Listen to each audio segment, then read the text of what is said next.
This is Jason J. Lewis, the voice of Superman on Justice League Action. This is Mark Wade, writer of Superman Birthright. And you're listening to the Krypton Report. And you're listening to Krypton Report. It's a bird! It's a plane! It's the Krypton Report! The All Things Kryptonian podcast, including Superman and Supergirl. We discuss games, movies, cartoons, TV shows, and comics. Find us on Facebook, Instagram, YouTube, and Twitter.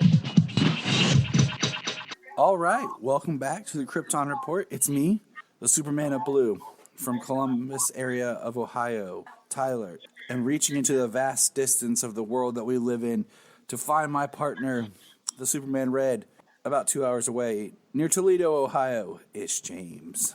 Hello. So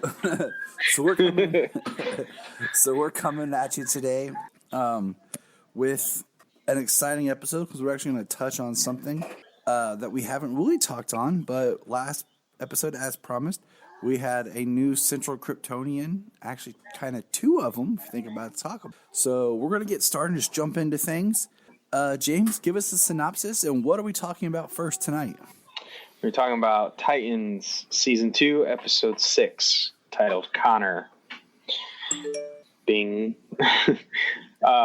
Connor escapes from Cadmus Labs and emerges into the world for the first time as a free agent, with Krypto in tow.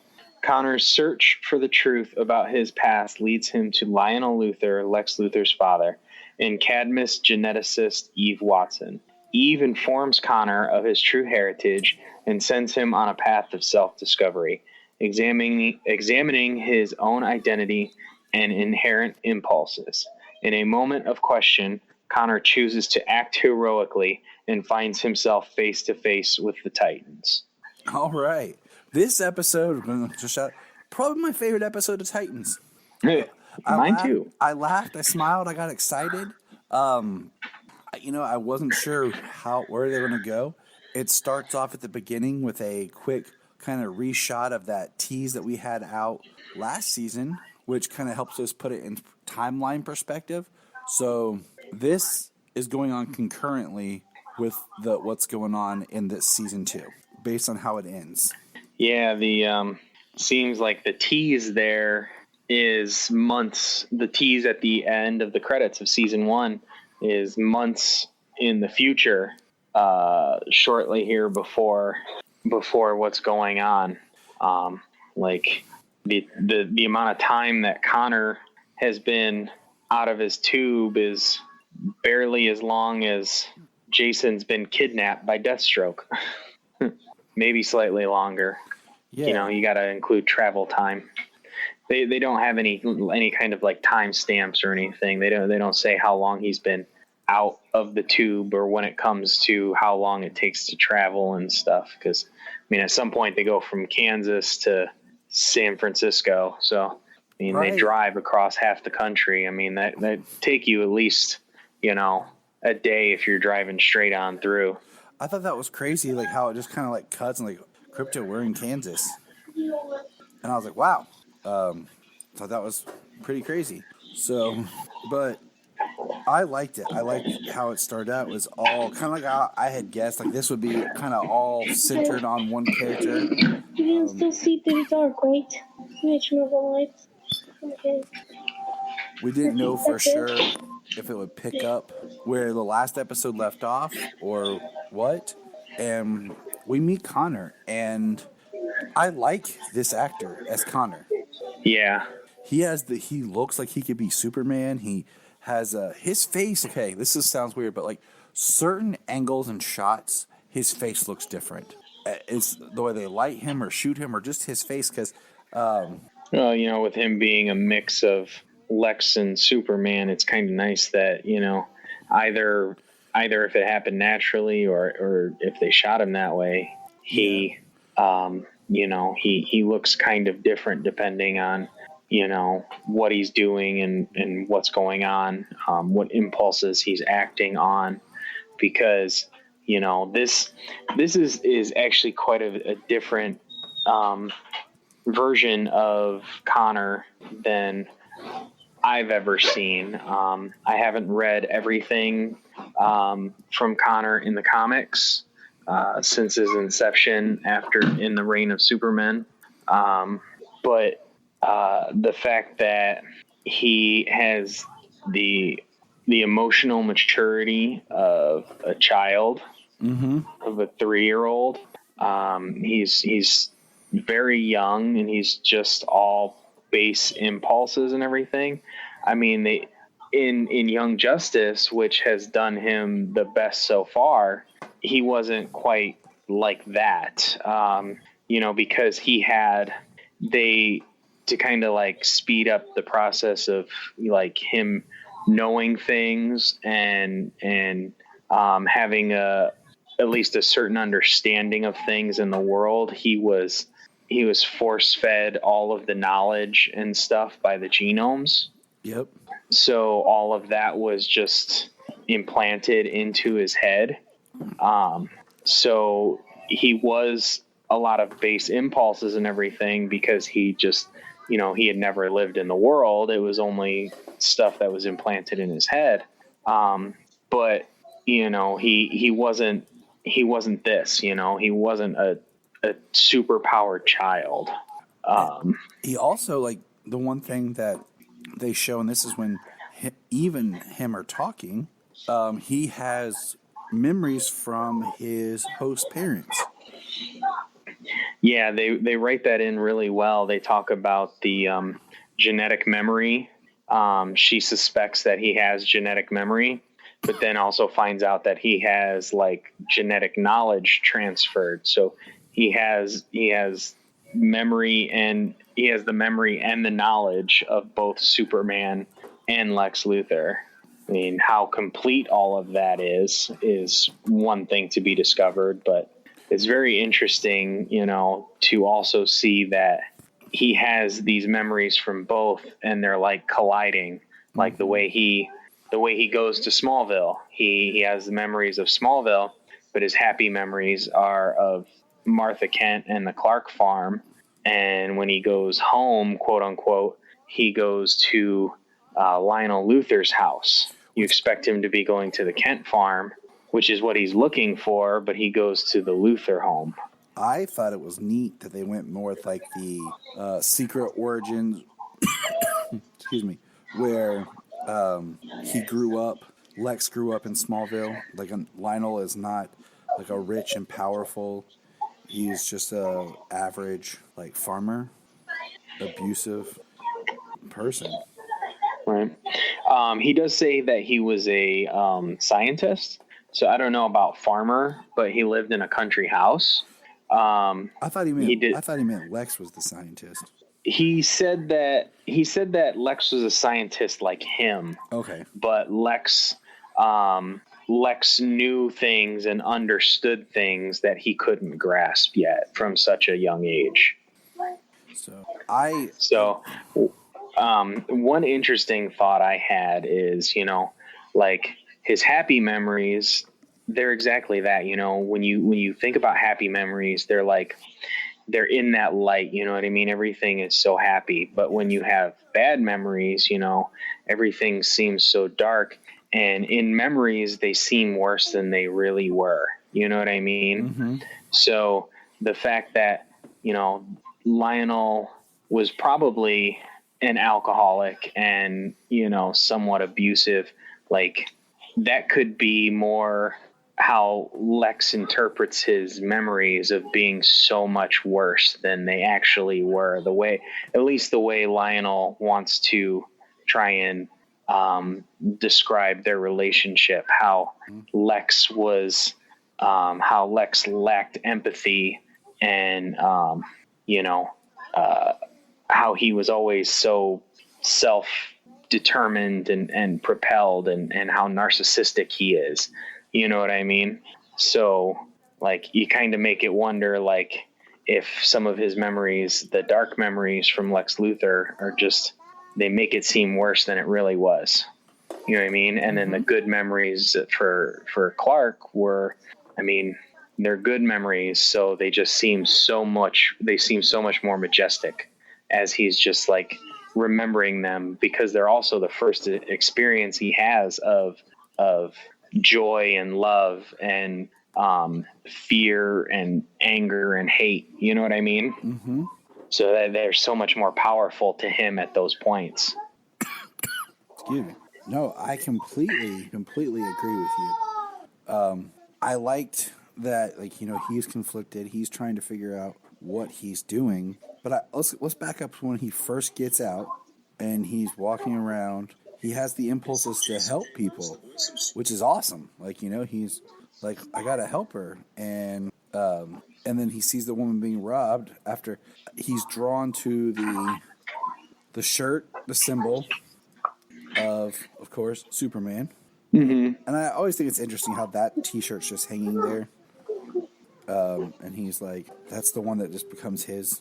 Yeah, like some kind of random merchandising, something that Superman has never worn, but, you know, somebody just slapped a red S onto a black T-shirt, and that's how he gets it. And that's how it becomes his. And the guy's like, oh, you want it? Yeah, man. Yeah, you got money? I don't have money. Well, come back when you do. Like, I always love that when they have those. They always have those, like, rude, mean, kind of like people who work. Like, so.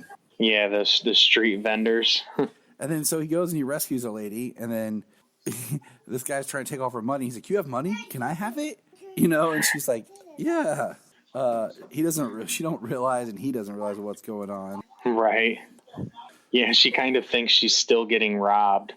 And he's just asking nicely, like, he doesn't understand the concept of money, but he knows he needs money.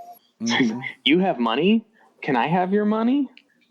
He's so nice about it, but she's like, oh my God, yes, take it. Because she's still, like, traumatized about being mugged. And, I mean, she just saw this dude, like, toss this. He did the great Smallville toss. Yeah, throw somebody 30 feet. So I thought that was just fun, you know? Mm-hmm. And so we have this he is walking around, and he's got Krypto with him. And we learned that he heard Krypto being tortured, and that's kind of what triggered and woke him up, and he busted out. Because he had to save Krypto. I thought that was really cool. Like, you know? And he's walking around, and he, you know, eventually, it's like you said, it's there at Lionel's house where Eve and the team show up. And we have the military trainees going in after him. And that action scene was so cool. Oh my gosh, I cheered. Hold on a second. So before that scene though, we forgot, we meet Mercy Graves. Yes, we do. So that's always interesting when we get another version of Mercy. Mm-hmm. The first live action version of Mercy that kind of lives up to the reputation of the character created for the animated series. I agree with you. Very, very much so. I mean, the one on Supergirl, you know, she was pretty evil, and yeah. They got rid of her too fast. And that's what made me mad. They got rid of her way too fast. Right. Especially since they killed her off. Exactly. I mean, a lot of people die in the line of duty when it comes to working for Lex Luthor, but still. I mean, we got a horrible Mercy in BVS. Just throwing that out.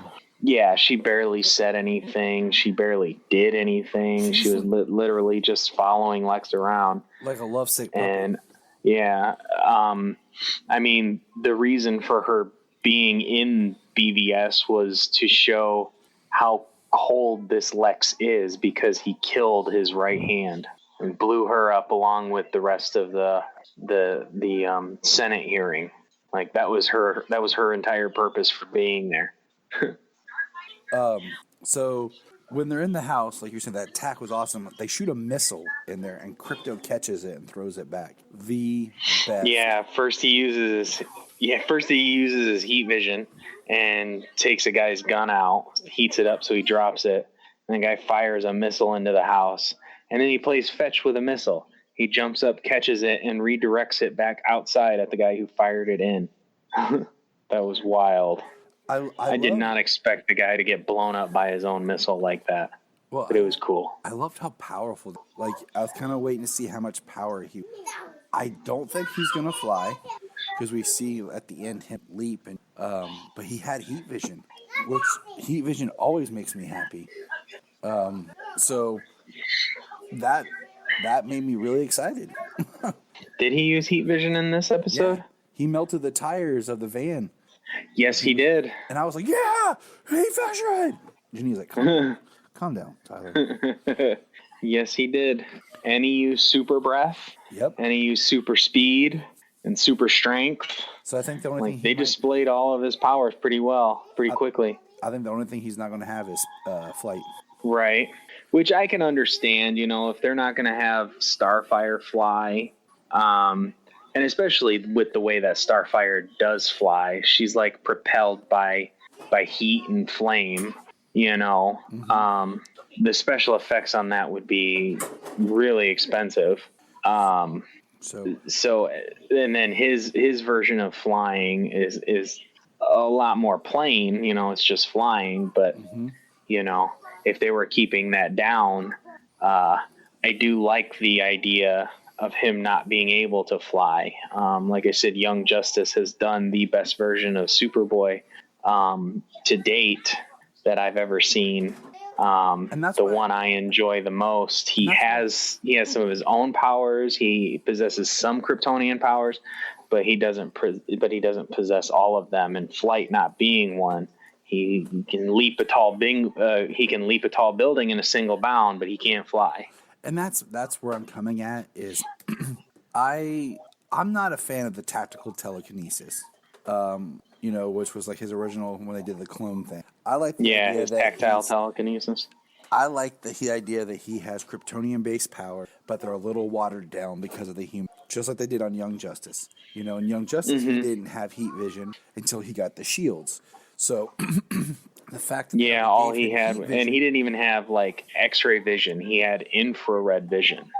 So I like that they're giving him that, and that's why if they say he can't fly, I'm okay with it. Mm-hmm. Like because Superboy to me he is a little depowered than Superman. So I'm okay with that, and we have the scene if she goes to show Connor where he's from. We have a scene where they're on a road trip, him and Dr. Eve there, and he wants to help a girl that's kind of basically being abused by her boyfriend, and she says not to because he'll, make a scene, and they're trying to hide, and so, the guy gets away, and it's an interesting where it's like you gotta hide. He sees all the clones and everything that were messed up, deformed, which is always a heartbreaking realization when he has to realize what he is. Yeah. And he feels like a monster. And, she tries to tell him, you're not Superman, you're not Lex Luthor. You're both. You're something else. And he's got to figure out who he is. So he escapes that facility, and he's walking around. And he is walking around, and he sees people getting beat up, and walks right past them. He tells Krypto, come on, boy. And I was like, no. And then where is he walking, James? He's walking through San Francisco, and he comes upon the window cleaning scaffolding that crashes to the ground, and Jason Todd plummeting to his doom. And he sees makes me think because he sees him falling. He sees the costume, and he immediately acts. He jumps to catch him, and it's a great scene. Mm-hmm. And Jason has a great line. And then we see Connor get shot because Mercy had kryptonite bullets. And she shoots him with kryptonite bullets and takes Krypto off with a kryptonite leash. And I was like, no! Terrible. But so that I liked how this episode was just focused on him. And then we got the nice tie-in at the end with him saving Jason. And I'd like to say that, and I've heard it a couple of times already, that other people have thought this as well, but I called it. That this episode was going to follow Connor, and at the very end, he was going to be the one who was going to save Jason. I had wondered that. I wondered if it would have been like the start of like after his episode. But yes. And yeah, we had thrown around a bunch of different theories on how this episode would go. and also how the Jason Todd thing would play out, and I put it together. Good job, James. Good job. Pat James. myself on the back. So everybody, send James a high five.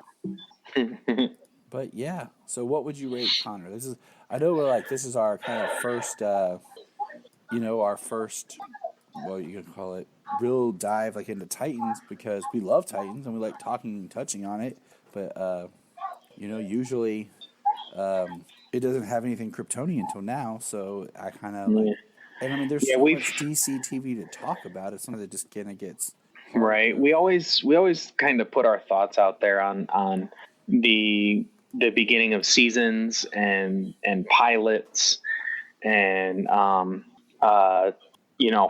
discuss what we thought of a show in its entirety and stuff like that. But we don't do an episode by episode breakdown that we normally do for anything Kryptonian, Krypton, Supergirl. And we do movies because it's DC, but now that we got Superboy here, we got something to talk about. Yeah, I mean, we talked about, like you said, Young Justice more because Connor was in it. But I mean, there's just a lot of DC TV to cover. I mean, this year, love to cover it all, but dang, there is a lot. Flash, Black Lightning, Titans, Batwoman, Supergirl. I mean, earlier this year we had Krypton, and then there was Young Justice, and earlier this year there Swamp Thing and Doom Patrol, and Gotham ended it earlier this year. Right. And Pennyworth. Phil and I did Pennyworth, just kind of getting back to our Gotham roots. Right. So, but yeah, we love it all. I mean, I give it all a chance, I love my DC. I want to soak it all up because eventually it'll stop and it'll go back to just being Superman and Batman, and then it'll come back. All cycles, All right, well, that wraps up Connor. If you're not watching Titans, check it out. This season is great. It's much more superhero-y. It's done a lot more expansion of the team and the history. And, this is actually a show this season, I wouldn't mind 22 episodes.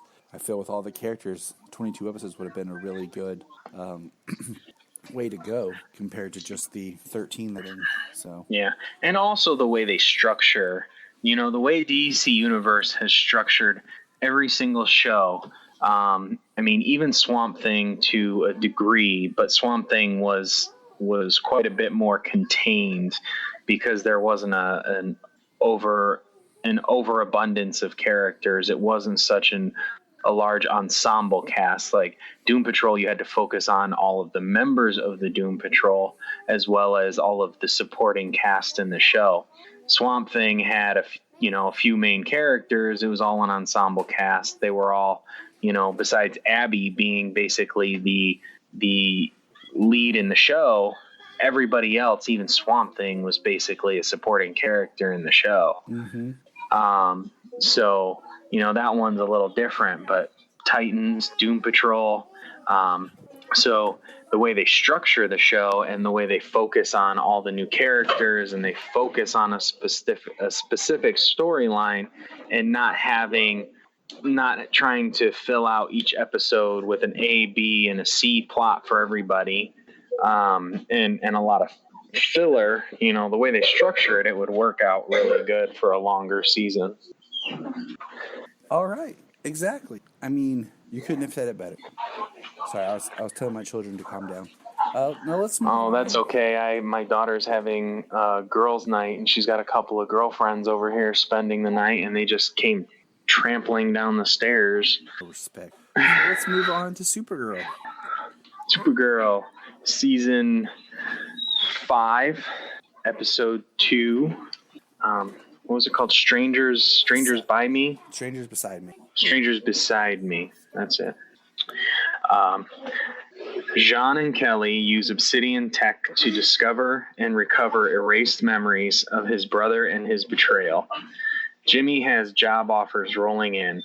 Lena kidnapped Eve to map her mind and graft hope to her brain to what she says to save humanity. Kara is dealing with Andrea and her way of running Catco. William Day tries to track Kara while being while still being assigned to write her stories.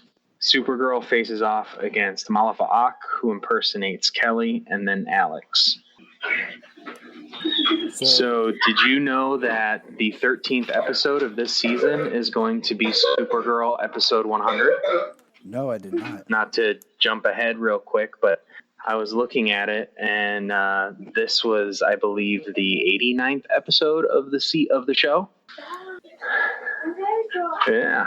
So just something I had discovered before we got on, and I was like, oh, I'm going to mention that. We're going to be hitting the 100th episode this season. It's kind of crazy. Like, this is the show that everybody's like, oh, okay. And then we're in season 5. And it's kind of crazy that it's been this long. It's been on the CW, and it's been this long.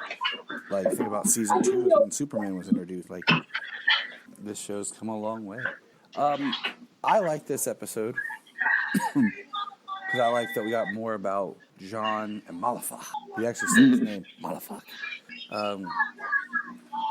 They kind of say it a little funny or a little different. They call him Malafak or something. Yeah, let's watch how we say that. Well, because it was a little different, and I tried not to emphasize that. But no, I agree. They did say it, and they talked about how he betrayed the Green Mars and had sided with the White Mars in the war, and they talked about John, the original brothers, like kind of like the Martian and Abel story. Yeah, Deimos and Phoebus. Sounds about Phoebus. I don't have my notes. I've heard those. Luckily, I've heard at least part of that name before. I've heard Deimos somewhere, but it was like Phoebus and Deimos or Phoebus and something like that. It's close. My children deleted the notepad I had open my notes on. So we see that. Such a joy. So let's kind of jump around a little bit to the small stuff. Kara, the reporter that she's kind of partnered with, is following him around, like trying to track her, follow her, sabotage her. William Day, as he's doing everything for Andrea, and we see that he follows her down into a sewer where Kara's fighting a Supergirl, and she says, "What are you doing here?" He escapes, and then we see at the end like he's volunteering at a home. So that was like a quick little his story. Yeah, there was something that he had on his screen that he kind of seemed like nervous that Kara had saw, but she was so preoccupied on her own thing because they had discovered Malafa Ak, so she was kind of preoccupied, but she was facing the direction of his screen. He kind of seemed nervous, like she saw something on his screen, and then why he followed her, if it had anything to do with that, I don't know. Interesting. But there wasn't anything beyond that, so that's literally all I can say on it. I can just say that I really feel like Brainy and Dreamer's story I'm done with. Like, I feel like that's gonna pull down the series. I don't know. I just feel like I was wasting time every time. Yeah, I don't know. I mean, I certainly, by the end, she kind of rolls over and she's like, "Oh my God, like he needs to stop." He's like, he's being really romantic and everything, but he bought her like he doesn't know. It's excessive pizza, excessive breakfast in bed.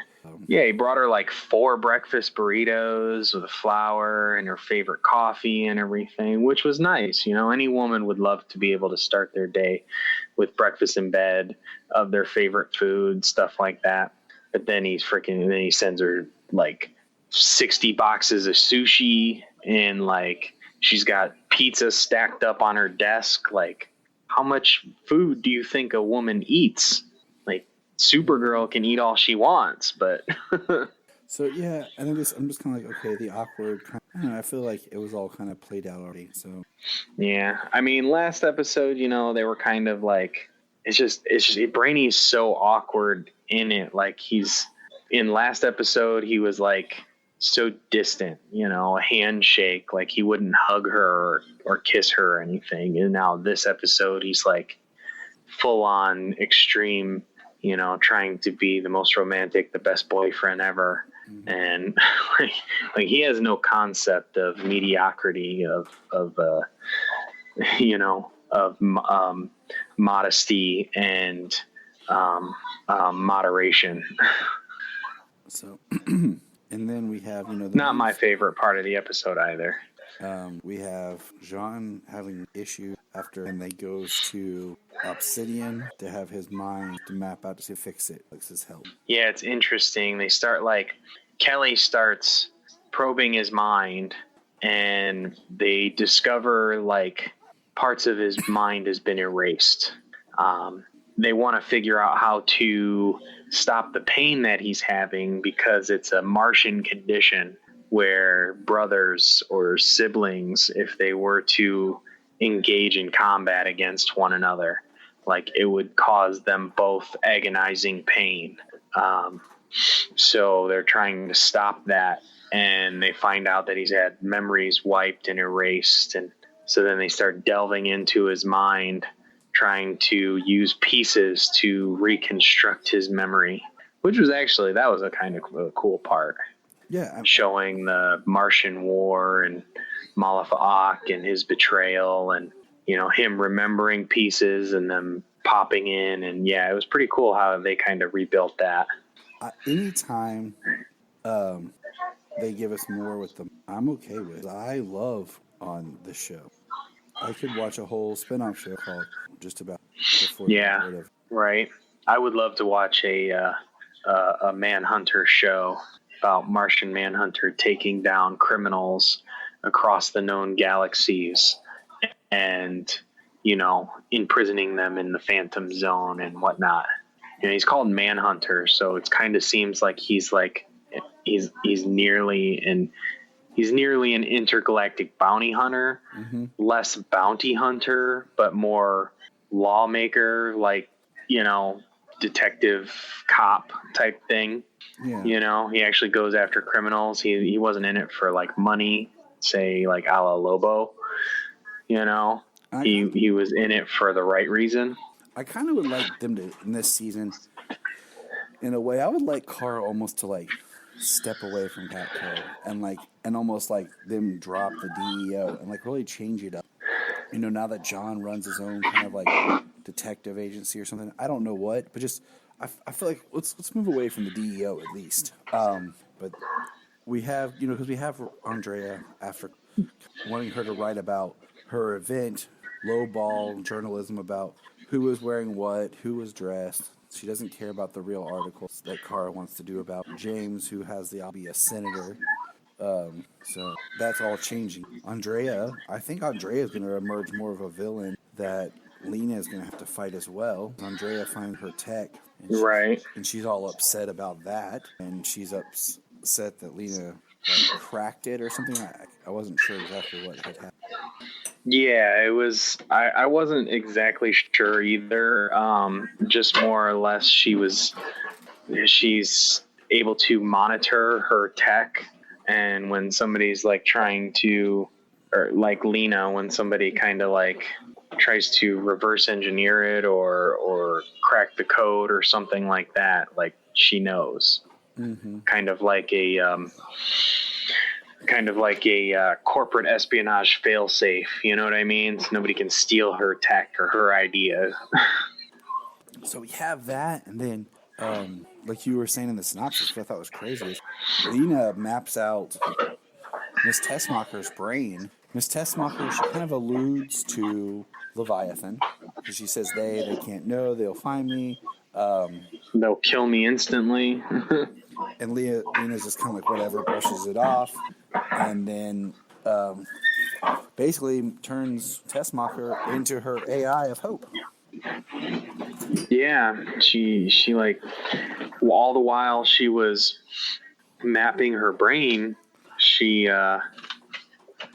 was setting it up to find out the honest places in her mind that hope would attach to. So it was interesting how she was questioning her and she was talking to her, and she could tell that she was lying because of the way that it happened in her head, the way that her synapses were firing and stuff. So when she was finally being honest, she got what she was looking for, and she could move forward again at that point. Mm-hmm. So that was interesting. I mean, this episode, I mean, it was You shouldn't see it. it was okay. Like, there was nothing like, you know, it was just kind of Malafa'ak. You know, he takes on the form of Alex. He takes on the form of Jimmy's sister. You know, trying to get information. Tries to attack Alex. That's the biggest action. He shapeshifts into a fly in this episode. Literally a fly on the wall. Yeah, I don't, the episode was good. It just felt like a lot more of just kind of building an information gap. Yeah. We Yeah, found out he there was working with a a white Martian, right. and that white Martian. Yeah. By who, James? By who? Alex. Alex. P.K. Sorry. Apparently, you know, Alex has some ammunition that can kill a Martian, or she got lucky. I mean, she knew she was going after. They knew they were going after Malafa'ak. So, you know, knowing Jean, they would know the weakness. You know what I mean? They need to be able to incapacitate, not necessarily kill, but, you know, they know that white Martians are incredibly dangerous. So, which is why Malafa'ak follows her as a biker to her apartment where she impersonates Kelly, and Alex knows by touch that Kelly is not her Kelly, and she uses a blueberry information that she had just learned in the beginning, allergies, that it's not her, and then Malafa'ak impersonates Alex after Alex signals Kara, and then the fight goes down. It's kind of cool seeing, you know, Kara and Alex going at it again. I mean, even though it wasn't Alex, but we get to see the two actresses fighting again, because we haven't seen them fight or anything like that since Alex was training her at the DEO under the kryptonite lights in the first season. Which was cool. I missed those So, trainings. nice callback. It was. Anything else we kind of didn't kind of cover? Cool, buddy. That's a little Supergirl. We covered William, Andrea, Lena, and Eve. There was no Lena Kara Jimmy. interaction. No, there was no interaction. I was kind of just going down the list of the characters. That's the easiest way to track it. I'm getting some restless children. So, yeah, no. It was, you know, second episode of the season. They're setting up things. You know, they're still setting up, like, what is Lena doing? What's going on with Obsidian Tech and Andrea Rojas and Andrea Rojas. Rojas. Yeah. You have to say that like that. Yes, you have to say it like that. Yeah, like you said. Yeah, exactly. You have to say Rojas and Malafa'ak. You even gotta get the in there. Exactly. To make some fun. Right. So, yeah, it's going to be interesting to kind of see where it goes, because we're still, and with Supergirl here, we're not tied too much or there's been no connecting anything forward to Crisis. Yeah. And since, you know, Legends isn't back on yet, and Black Lightning, I feel like Black Lightning, the show's not going to tie to Crisis, but the character's going to appear as a Black Lightning from a different Earth, is what I think is going to happen. And then we'll see what happens with the actual show.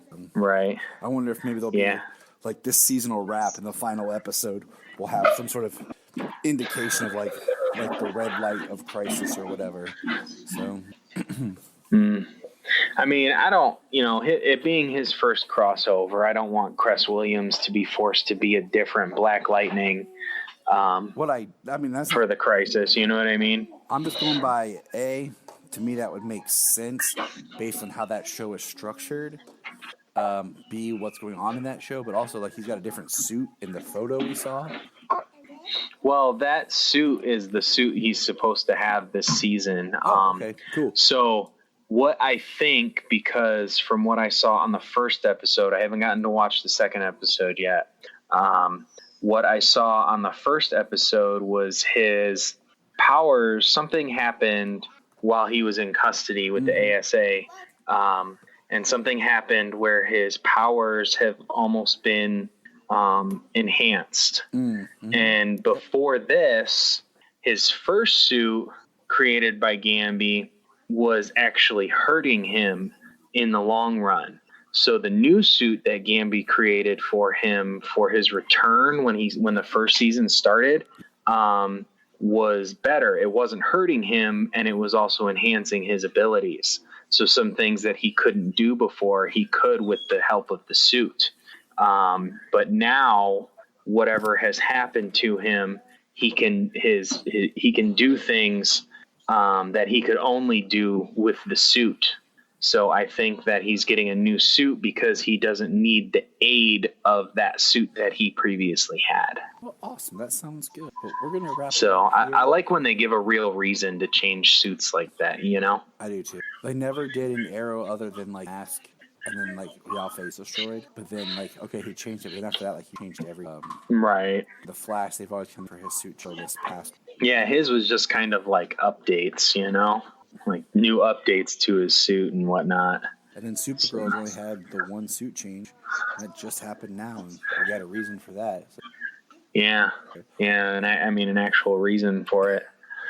All right. I need to wrap this up. Got some husbandly and fatherly duties to take care of. So this is James and Tyler, the Superman of Ohio. That's right. The land of Siegel and signing off today. Look up in the sky. If you're an Amazon shopper, go to southgategroup.com. There's a portal into Amazon, and you'll shop into your account just regular, but it also helps keep Southgate running.